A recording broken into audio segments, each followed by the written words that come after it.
Hey guys, how's it going? I am Danconia and welcome to the Overwatch World Cup Roundup.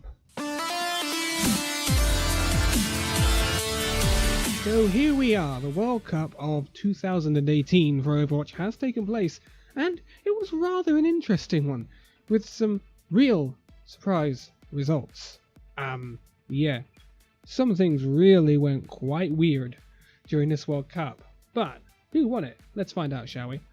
You probably already know if you're watching this video, but hey, let's just try and keep some suspense here. First up, the United Kingdom versus the USA. So, USA coming into this are... some people were saying the favourites over South Korea, which is kind of surprising to me, but USA, South Korea and Canada were looking like the strongest teams here. USA opening their tournament up against the United Kingdom, and they lose. This is possibly the biggest, well, at the time, was the biggest shock in World Cup history. The United Kingdom knock out the USA 3-1. Really interesting. The USA perhaps coming in with a bit too much confidence. A bit overconfident perhaps. The United Kingdom coming in with not much to lose. Making it here is fine, but their draw was horrendous. And you know, they didn't have much to lose, but they had a lot to prove. A lot of these United Kingdom players are not signed to an Overwatch League team. Only Cruz and Boombox are definitely signed. Fusions, who was absolutely insane during this entire World Cup for the United Kingdom, their main tank, may be signing for the Boston Uprising, but there's no confirmation on that yet. But these are mostly contenders players. So for them to do this to players such as Raucus, Sinatra, flipping Morph, this is crazy. They are Overwatch League players and have been all season pretty much. So the USA bow out at the quarterfinals in a massive shock. The United Kingdom go on to the semi-finals. Who would have thought? Anyway, moving on after that shocker, we had the blockbuster match of the quarter-finals, arguably anyway. Canada taking on France, the battle of the French-speaking nations, and this was an interesting one. I thought this would be incredibly close. Really, really close. Canada last year were your silver medalists. They gave up a good fight against Korea. France stormed their qualification group, containing United Kingdom, who had just beaten the United States. So, France were looking incredibly strong. Then they came up against Canada. Canada beat France, but they didn't just beat France.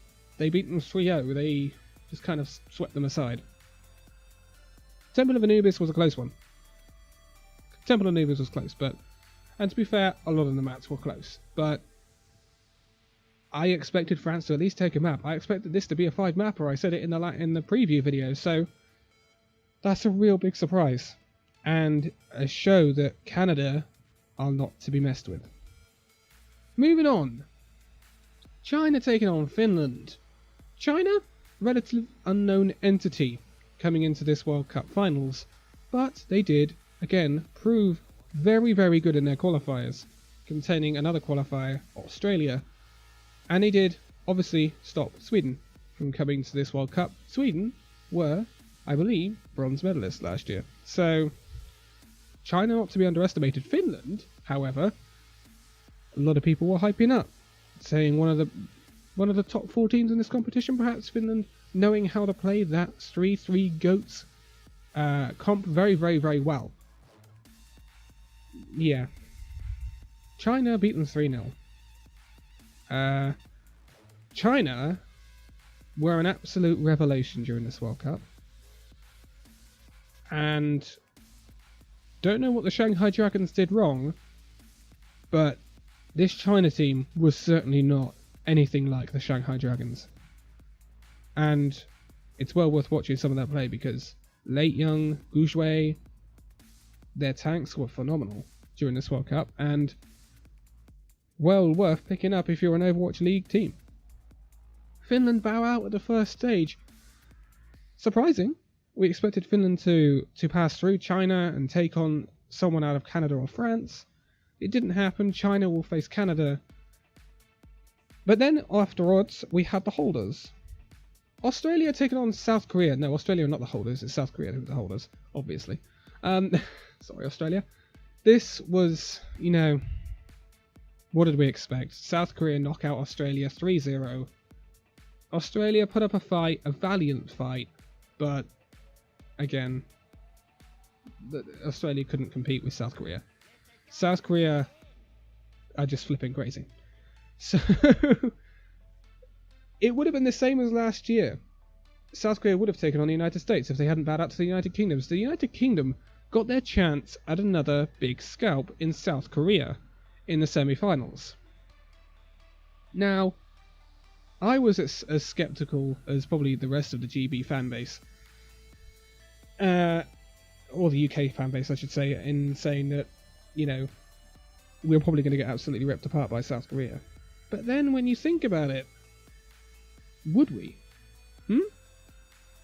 Nepal went to South Korea 2-1.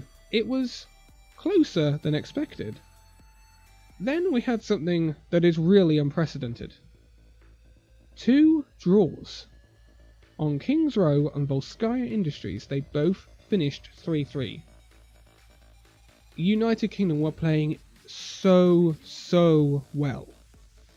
And I mean, this is by far the best United Kingdom we've ever seen. Crazy. Absolutely crazy. So, after 3 maps, it's still only 1-0 to South Korea. And at this point, 2-0 will get you through. And South Korea do win the next map 2-1. It was Rialto. And it was literally so close. It could have gone either way. The last fight really could have gone the United Kingdom's way. Tiny differences. And South Korea, honestly, they could be out of this completely.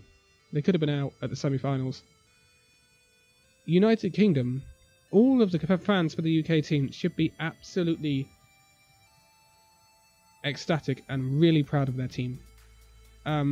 United Kingdom were never expected to get to the semi-finals. Knocking out the USA is massive.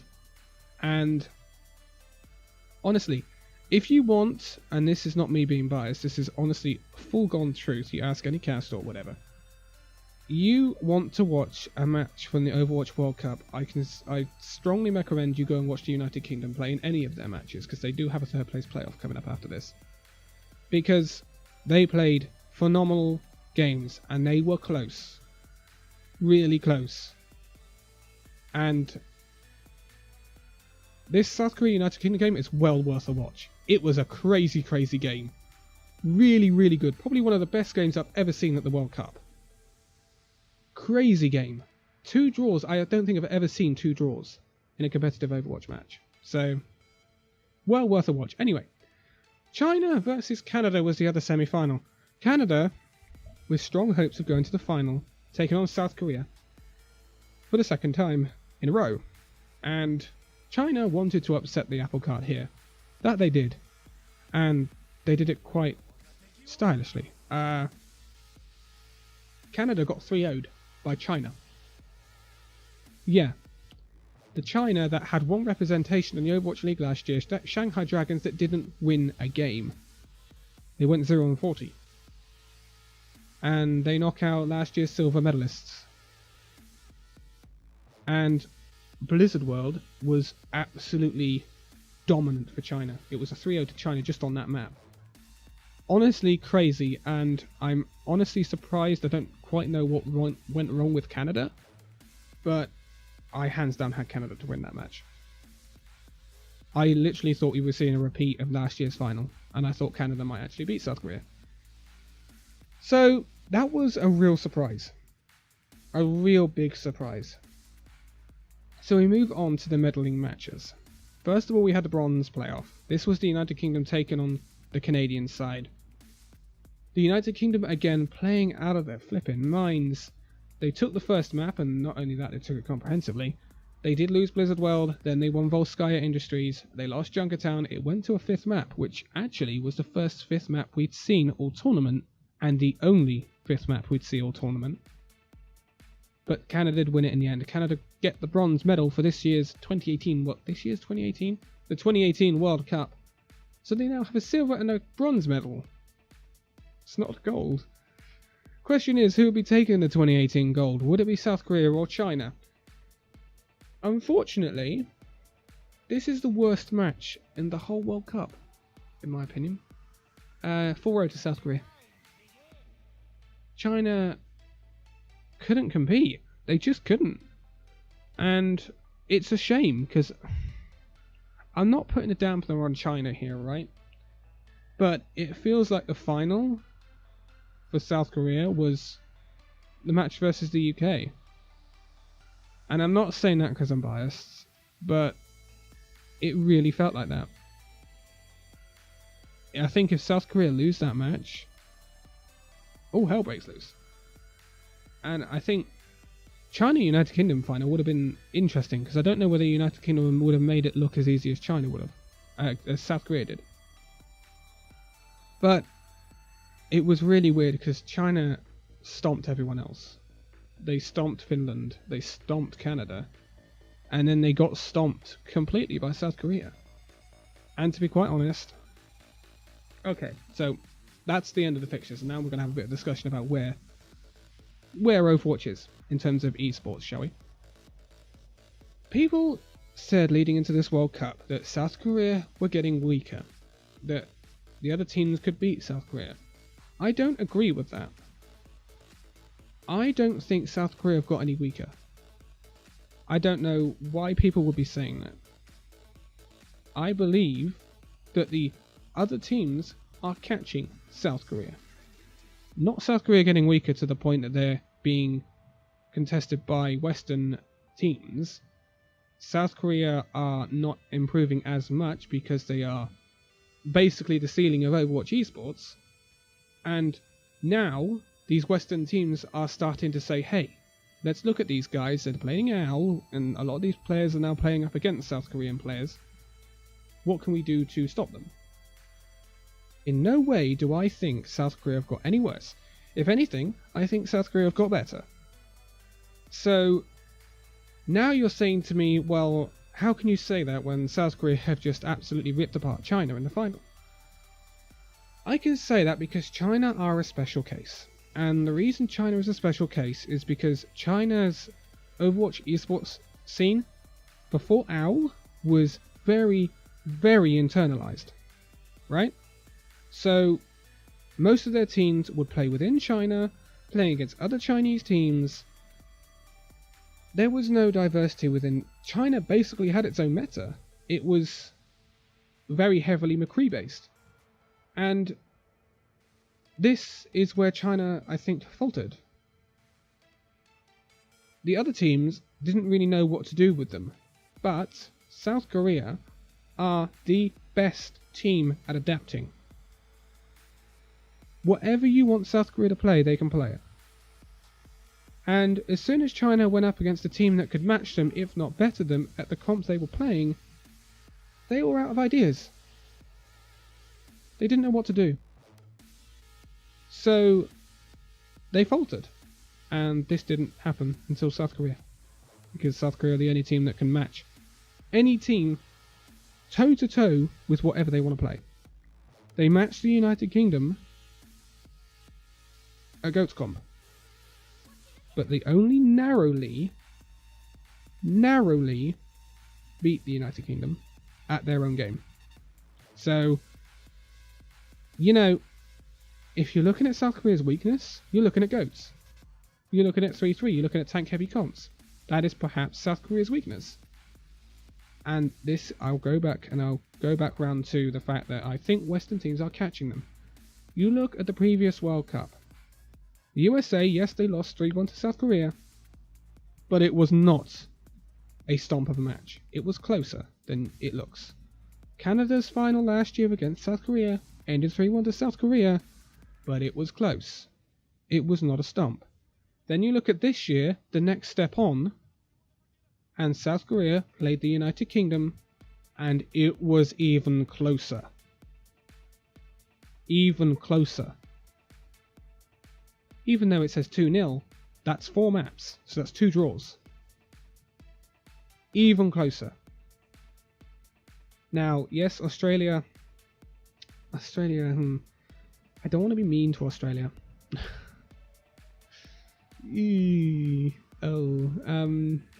Australia have got work to do. China are going to benefit enormously. China could be a serious team to be reckoned with next World Cup. Why do I say that? Because there are 3 new Chinese teams coming into the Overwatch League. Basically 4 when you count the new Shanghai Dragons that's going to turn up. So there's going to be a lot more Chinese presence in the Overwatch League. That means they're going to be playing against the likes of Fate, Fury, JNATHYN. They're going to be playing against these high-level South Korean players. They're also going to be playing against these high-level Western players. So this can only improve China. And they got to the final this year, and they stomped teams like Canada. So China is scary. Believe me, is scary. They are one of the possibly the best up and coming Overwatch team you can find internationally. So look out for China next year. Also look out for the United Kingdom next year, because I would hope if they can keep this team together, and a lot of them, if Fusion gets signed up to OWL, Cruz is now an OWL, Boombox is already an OWL, Kib could well be an OWL player. He had some incredible games in this World Cup. If a few of that United Kingdom team get signed up to play in the Overwatch League, they can only improve. And then you have a Paris team in the Overwatch League this coming season. France, yes, they did not do very well coming to these finals. They got stomped by Canada, but they can only improve coming into the Overwatch League. And I know I'm saying Overwatch League, Overwatch League, Overwatch League, right? But the Overwatch League has been a catalyst for these teams catching up to South Korea, because they get to play against that level of player week in, week out. And that is only a good thing. So next World Cup, and I know we've said this before, next World Cup, I can almost guarantee, will be closer. And if you get any closer than the South Korea United Kingdom game, South Korea will get knocked out. I truly believe the Overwatch World Cup 2019 will be the year that we will see South Korea dethroned. I don't know who by. That's a discussion for closer to the time. Watch out for 2019, because I really think that's going to be the year. Anyway, that is going to be it for the Overwatch World Cup Roundup for this year. The World Cup Roundup series won't be back until 2019, when the qualifiers start again in the summer. Overwatch League returns in February. February the 14th is when the Overwatch League returns. There will be a preview to that nearer the time. There is an Overwatch League Roundup coming up with a lot of transfer information for you. It is a very, very information-filled video. If you're going to watch it, you're going to need to pay attention. I'm sorry about that. But the early part of that video does have the structure to the new league in it as well. Have a discussion about that. That's coming very soon. Should be landing in sub boxes if you're subbed in the next week or so. Yeah, less than that hopefully. And I will be back. Next time you see the Roundup series will be the Overwatch League Roundup. And that will be back regularly beginning of next year. But for now, thank you guys so much for watching this video. If you liked it, give it a like, subscribe if you're new. And I will see you in the next video. See you then.